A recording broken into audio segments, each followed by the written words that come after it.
सेवकाई में संसार इस बात का एक महत्वपूर्ण हिस्सा है कि आप कैसे नेतृत्व करते हैं और दूसरों को प्रभावित करते हैं। आप स्तंभों में संसार का एक महत्वपूर्ण विषय बन जाता है, विशेष रूप से जब नेतृत्व के एक ऐसे क्षेत्र की बात आती है जो चुनौतीपूर्ण है, और वो क्षेत्र एक संघर्ष समाधान है। जब आप लोगों का नेतृत्व करते हैं, जब आप सेवकाई का नेतृत्व करते हैं, तो ऐसे समय आएंगे जब आपको लोगों को नीचे बैठाना होगा, चीजों के साथ समझौता करना होगा, पारस्परिक संघर्ष को हल करना होगा।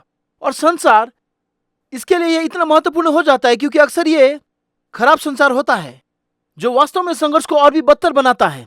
नीति वचनों की पुस्तक में हमें इस बारे में बहुत कुछ सिखाने के लिए है कि हम शब्द का उपयोग कैसे करते हैं, सेवकाई में संघर्ष को हल करने के लिए हम कैसे संवाद करते हैं। मुझे एक आयत पढ़ने दे। नीति वचन 18:21 में कहा गया है, जीभ में जीवन और मृत्यु की शक्ति है। हम सभी ने जीभ की शक्ति का अनुभव किया है। जैसा कि लोगों ने हमसे बात की है, हमें वार्तालाप किया है, हमने कभी जीवन का अनुभव किया है, हमने कभी मृत्यु का अनुभव किया है। हम समझते हैं कि नीति वचन यहाँ क्या कह रहे हैं। और जैसे ही आप नीति वचन की पुस्तक का अध्ययन करते हैं, आपको पता चलता है कि ये वास्तव में हमें एक नमूना देता है कि हम लोगों की मदद करने के लिए संचार का उपयोग कैसे कर सकते हैं, उनके संघर्ष को हल करके उन्हें समझ हासिल करने में मदद कर सकते हैं। 3 बहुत ही सरल चरण में संसार के लिए आश्चर्यजनक रूप से पहला कदम यह है, आपको बोलने से पहले सुनना चाहिए। फिर आपको सच बोलना चाहिए, लेकिन ऐसा करने का एक तरीका है। और फिर आपको उन्हें जीवनदायी बयान देने चाहिए। सुनो, सच बोलो, जीवनदायी कथन दो। ये 3 कदम वही है जो नीति वचन हमें सिखाते हैं। तो आइए इन चरणों को देखें। नीति वचन 17 अध्याय का 28 पद यह कहता है, मूर्ख भी बुद्धिमान समझा जाता है यदि वो चुप और समझदार रहता है, यदि वो अपनी जीभ को संभालता है। नीति वचन मूल रूप से ये कह रहे हैं, सुनो, समझने की कोशिश करने से पहले समझने की कोशिश करो। अक्सर हम हमेशा पहले बात करना चाहते हैं ताकि लोग समझ सके कि हम कहाँ हैं। और नीति वचन कह रहे हैं, सुनो, रुको, पहले सुन लीजिए, विवेक प्राप्त करें। जब आप सुनते हैं तो आप इस बात की समझ प्राप्त करते हैं कि व्यक्ति कहाँ है, न केवल भावनात्मक रूप से बल्कि उनके शब्दों और उनकी शारीरिक भाषा में भी। और नीति वचन कहते हैं, एक अगुआ के रूप में वहां से शुरू करें, सुनना शुरू करें। क्या आप कभी ऐसी बातचीत में रहे हैं जहां आप कुछ कहते हैं और आपको वाक्य पूरा होने से पहले वो आपको बाधित करता है, और वो कुछ कहते हैं और आप उन्हें बाधित करते हैं? उस समय में कोई नहीं सुन रहा है, वास्तव में कोई भी दूसरे व्यक्ति को नहीं समझता है। यीशु अक्सर संवाद में एक प्रश्न के साथ शुरू करते थे ताकि वे पहले सुन सके। नीति वचन 18:13 में कहा गया है, सुनने से पहले जवाब देना मूर्खता और शर्म की बात है। सुनने से पहले जवाब देना, इसलिए हम सुनने से शुरू करते हैं और हम सिर्फ नहीं सुनते हैं, इसलिए हम जानते हैं कि प्रभावी ढंग से जवाब कैसे देना है। हम सुनते हैं ताकि हम जान सके कि उनके दिल से कैसे जुड़ना है। जब आप किसी का नेतृत्व कर रहे होते हैं और कठिनाई और संघर्ष होता है, गलतफहमी होती है, आप उनके दिल से जो संबंध बनाते हैं, बातचीत की उस क्षण में भी आप जो विश्वास बनाते हैं, वह आपको इतना अधिक प्रभाव डालने की स्थिति में लाएगा। इसलिए सुने, लेकिन केवल ये ना सुने कि आप किसी तर्क को कैसे जीत सकते हैं। सुने ताकि आप उस व्यक्ति को समझ सके, खुद को ऐसी स्थिति में रखे ताकि आप वास्तव में जान सके। यहां तक कि बात करते समय इन 3 शब्दों का उपयोग करें, जहां आप कह सकते हैं, मुझे समझने में मदद करे। और यह कहकर मुझे समझने में मदद करे जो कुछ भी है, उन्हें लगता है कि आप वास्तव में जानना चाहते हैं कि उनके दिल और आत्मा में क्या चल रहा है।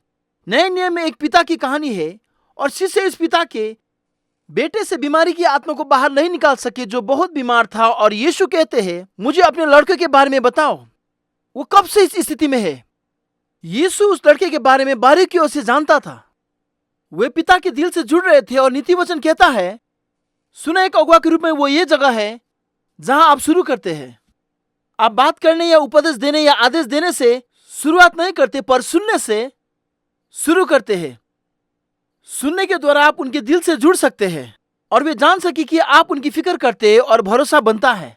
जब ऐसा होता है तो अब आप दूसरे चरण में जाने में सक्षम होते हैं, जो कि सच बोलना है। नीति वचन 12 अध्याय के 22 में कहा गया है, प्रभु झूठ बोलने वाले होठों से घृणा करता है, लेकिन वो भरोसेमंद व्यक्ति से प्रसन्न होता है। नीति वचन झूठ बोलने और विश्वास के बीच इस संबंध को बनाते हैं। वे कहते हैं, सुनो, जब तुम सच बोलते हो तो तुम तुरंत भरोसेमंद हो जाते हो। भले ही लोग हमेशा सच नहीं सुनना चाहते हो, आप उनके लिए भरोसेमंद हो जाते हैं। अक्सर जब संबंधों में कई प्रकार के पारस्परिक संघर्ष होता है तो हम क्या करेंगे कि हम इससे बचेंगे। हम एक तरह से इससे नहीं निपटेंगे, हम इसे संबोधित नहीं करेंगे, हम इसे अपने पास रखेंगे या हम उन पर निर्णय देंगे।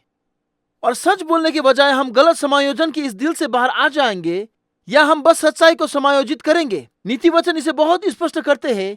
जब आप नेतृत्व करते हैं तो आपको वास्तव में सच बोलना होगा। और ये सत्य कथन विचार ये वास्तव में 3 अलग अलग क्षेत्रों में होता है। पहला क्षेत्र जिससे ये होता है वो है कि आपको खुद से सच बोलना पड़ता है। आपको इस बारे में आत्म जागरूक होना होगा कि क्या हो रहा है, क्योंकि हम अगुआ के रूप में भी इंसान हैं और हमारी भावनाएं और हमारे दर्द होता है। और जब हम अपने शब्दों के माध्यम से किसी संघर्ष को हल करने के लिए बैठते हैं तो हमें खुद से सच बोलना पड़ता है। नीति वचन 28:13 में लिखा है, जो कोई अपने जीवन में पाप और कठिनाई के बारे में चुप रहता है वो कभी सफल नहीं होगा, लेकिन जो इसे बोलता है वो चंगाई पाता है। जब तक आप अपनी स्थिति और इस क्षण का आप पर पड़ने वाले प्रभाव के बारे में आत्म जागरूक नहीं हो जाते, तब तक आप दूसरों को सत्य की ओर ले जाने में सक्षम नहीं होंगे।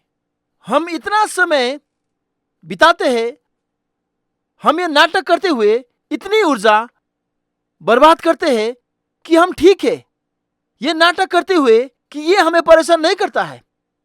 नीति वचन कहता है, सुनो, एक अगुआ के रूप में पहले अपने आप से सच बोलो, अपने साथ ईमानदार रहे। और आप कहां हैं? क्योंकि वो ईमानदारी आपको दूसरों से सच बोलने की स्थिति में लाएगी। एक दोस्त के लिए नीति वचन 17:17 यह कहता है, एक भाई विपत्ति के लिए पैदा होता है। हम एक साथ एक परिवार है और हम एक दूसरे के लिए मौजूद है। और ये कठिन समय संघर्ष के समय में है कि हम एक दूसरे के लिए मौजूद है। और विशेष रूप से एक अगुआ के रूप में सच बोलने की हमारी जिम्मेदारी है। मेरे कलीसिया में एक आदमी था जो शादीशुदा जिंदगी जी रहा था और वो एक ईसाई पति के रूप में शादी का नेतृत्व नहीं कर रहा था। वो कुछ मूर्खतापूर्ण निर्णय ले रहा था। वे पापी नहीं थे लेकिन वे मूर्ख थे। उस समय मेरे पास इतनी परिपक्वता नहीं थी कि मैं उसे बैठा सकूं और सुन सकूं कि वो एक ईसाई पति के रूप में क्यों संघर्ष कर रहा था और फिर उससे सच बोल सकूं। मैंने बस इससे परहेज किया। ये बस आसान था, इससे हमारी दोस्ती को कोई नुकसान नहीं पहुंचेगा। 1 साल बाद इस पति और पत्नी की तलाक हो गया और मुझे याद है कि मैं परमेश्वर के सामने घुटनों पे जाकर पश्चाताप करते हुए कहा, परमेश्वर मेरी रक्षा करे ताकि मैं कभी ना रुकूं। मैं कभी भी भाई और बहनों से सच बोलने के लिए अनुग्रह और मुक्ति के रूप में खुद को उनसे अलग नहीं करता। नीति वचन कहते हैं कि पहले आपको सुनना है और फिर आपको सच बोलना है। आपको खुद से और दोस्तों से सच बोलना है और हम अपने आसपास के समाज से भी सच बोलना है। लेकिन यह महत्वपूर्ण है कि हम इसे कैसे करते हैं। नीति वचन 15:1 में लिखा है, कोमल उत्तर क्रोध को दूर कर देता है परंतु कठोर वचन क्रोध को उत्तेजित करता है। जिस तरह से हम सच बोलते हैं वो शब्दों और नम्रता की भावना के माध्यम से होता है। अक्सर संघर्ष इतने भावनात्मक रूप से आवेशित होते हैं कि शब्द अपने आप में लगभग हिंसक हो जाते हैं। बाइबल कहती है कि दया ही पश्चाताप की ओर ले जाती है। हमें न केवल सुनने की आदत को जारी रखने की आवश्यकता है, बल्कि जब हम बोलते हैं कोमलता से बोलते हैं, जो हमें उन कठोर शब्दों से रोक देगा जो बहुत हानिकारक हो जाते हैं। नीति वचन फिर से हमें कुछ अंतर्दृष्टि देते हैं कि हम ऐसा कैसे करते हैं। नीति वचन 19:11 मनुष्य की बुद्धि से धैर्य प्राप्त होता है। वो मूल रूप से कहता है कि जब आप इस तरह की बातचीत में होते हैं तो आप सच बोल रहे होते हैं या बहुत संघर्ष होता है तो रुकिए, 10 तक गिने, 1 लाख तक गिने, लेकिन तब तक प्रतीक्षा करें और धैर्य रखें जब तक कि जब आप बोलते हैं तो आप इसे समझदारी और नरमी से कर सकते हैं। जब आप जानते हैं कि आप ऐसा करने के लिए भावनात्मक रूप से प्रेरित हैं तो बात ना करें। नीति वचन 15:22 कहता है, सलाह के बिना योजना विफल हो जाएगी लेकिन सलाहकारों के साथ वे सफल होती है। क्या आप जानते हैं कि यह हमें क्या सिखा रहा है? लोगों को अपने जीवन में बोलने की अनुमति दे जब उन्हें लगे कि आपके शब्द बहुत कठोर होने वाले हैं अक्सर ये पद माताओं और पिताओं के लिए अपने बच्चों की परवरिश में बहुत महत्वपूर्ण हो जाता है। हमारे माता पिता के अलग अलग व्यक्तित्व है और एक बच्चे के साथ एक माता पिता के एक अलग तरह का रिश्ता होता है। और पति और पत्नी के रूप में एक दूसरे के खिलाफ होने के बजाय पिता और माता के रूप में हमें एक दूसरे को साथ देना होगा। इसलिए मुझे अपनी पत्नी को यह बताने की आवश्यकता है कि जब आप मेरे शब्द के स्वर और ऊर्जा को मेरे बेटे के साथ बहुत कठोर, बहुत जोर से सुनते हैं, तो आपको मुझे बाधित करना होगा और मुझे बताना होगा, ताकि मैं कोमलता से बात करना जान सकूं और हम अन्य लोगों को अपनी संचार प्रक्रिया में आमंत्रित करें जो हमें कोमलता से नहीं बोलने से बचाता है। नीति वचन 15:4 यहाँ एक और तरीका है जिससे हम धीरे से बात करते हैं। सुखदायक जीव जीवन का वृक्ष है। आप अपने दिल की रक्षा करते हुए कोमलता से बोलते हैं। आप बातचीत में जाने से पहले प्रार्थना में तैयार होकर कोमलता से बोलते हैं। आप कोमलता से बोलते हैं और भावनात्मक रूप से आवश्यक क्षण को बातचीत करने की जगह आप बनने नहीं देते हैं। सुलेमान नीति वचनों में बहुत स्पष्ट रूप से कहता है, सुनो, एक अगुआ के रूप में आप अपने शब्दों के माध्यम से संघर्ष को हल कर सकते हैं। पहले उनके दिलों से जुड़ने के इरादे से सुने ताकि विश्वास का निर्माण हो। फिर अपने आप से उनसे सच बोले, लेकिन धीरे से, अनुग्रह से और जीवन के उद्देश्य के लिए सच बोले।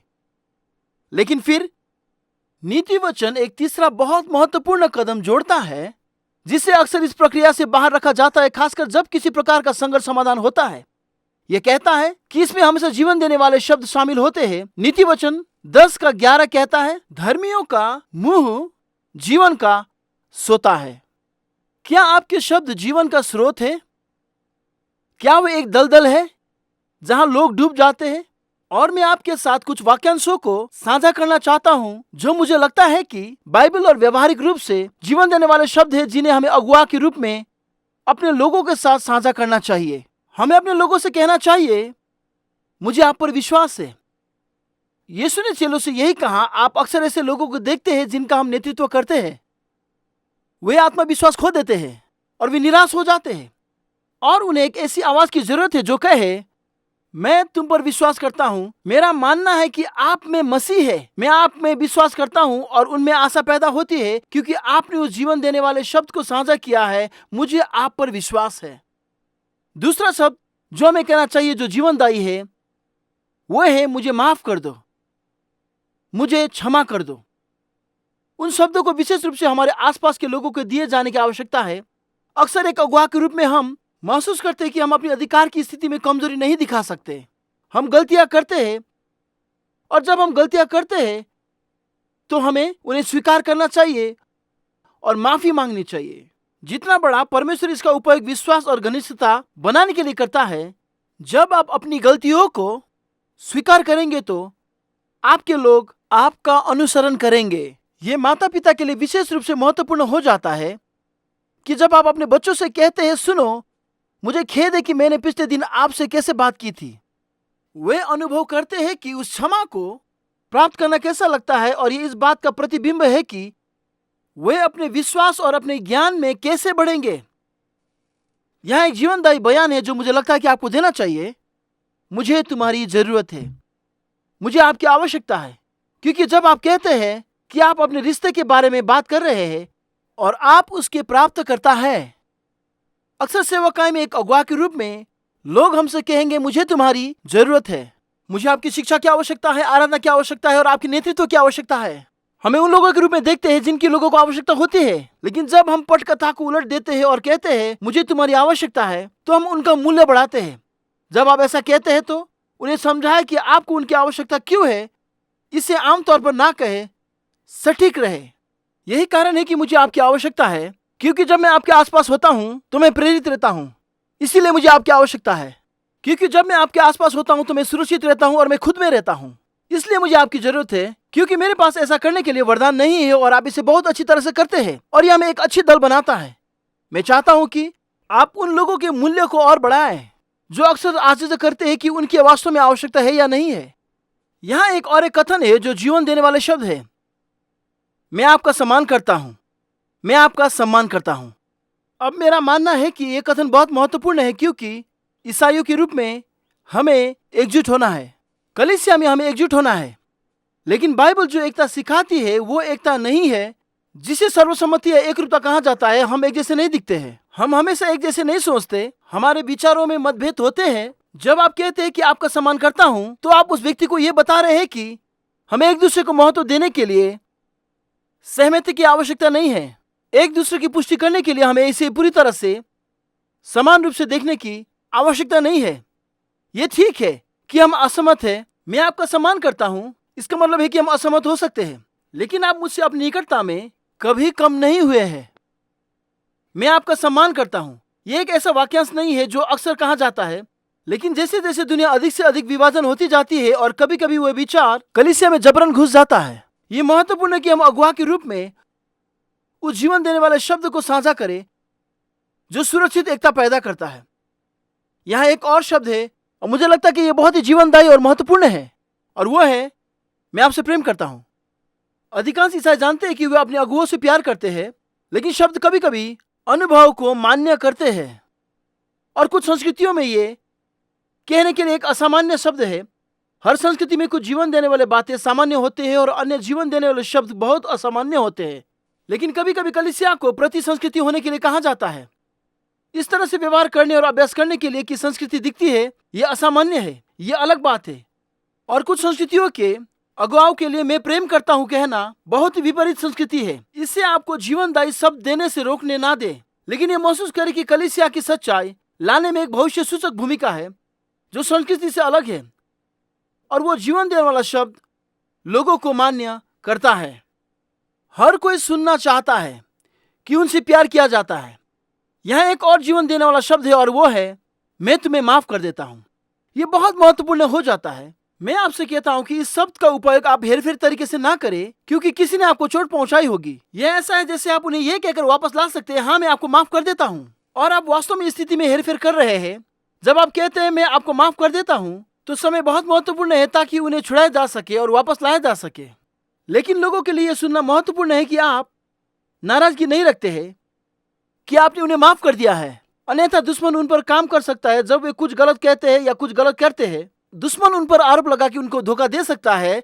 लेकिन जब आप कहते हैं मैं आपको माफ कर देता हूं, तो वे इससे मुक्त हो जाते हैं और वे स्वतंत्र हो जाते हैं और वे सुरक्षित रहते हैं। और यहाँ एक अंतिम जीवन देने वाला शब्द है जो आपके लिए बहुत असामान्य लग सकता है, विशेष रूप से एक युवा अगुवा के रूप में, और ये वाक्यांश से मुझे आप पर गर्व है। मुझे आप पर गर्व है। मैंने 100 से अधिक देशों का दौरा किया है और मैंने दुनिया भर के युवा अगुवाओं के साथ काम किया है। हर संस्कृति में युवा अगुवाओं का कहना ये वाक्यांश अजीब है। यह आमतौर पर एक वाक्यांश है जो पुराने अगुओं के द्वारा युवा लोगों को कहा जाता है, लेकिन एक युवा अगुवा के रूप में आपके पास आपके प्रभाव में लोग हैं और हर किसी को सुनने की जरूरत है और सुनना चाहता है। मुझे आप पर गर्व है और उनके दिल उछलते हैं क्योंकि आपने उन्हें जीवन देने वाला वचन दिया है। मैं इस सत्र को वास्तव में भजन संहिता की एक कविता के साथ समाप्त करता हूं। भजन संहिता 19:14 में कहा गया है, मेरे मुंह की बातें और मेरे मन का ध्यान तेरी दर्शन में प्रसन्न हो।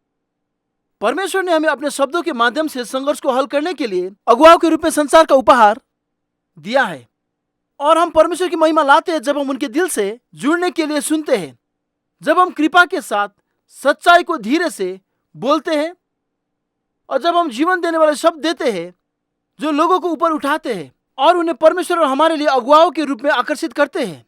हो सकता है कि आप अपने संवाद के तरीकों में नीति वचन के नमूने का उपयोग करें जो संघर्षों को हल करेगा और आपकी सेवकाई में एकता, सद्भाव और फलदायिता लाएगा।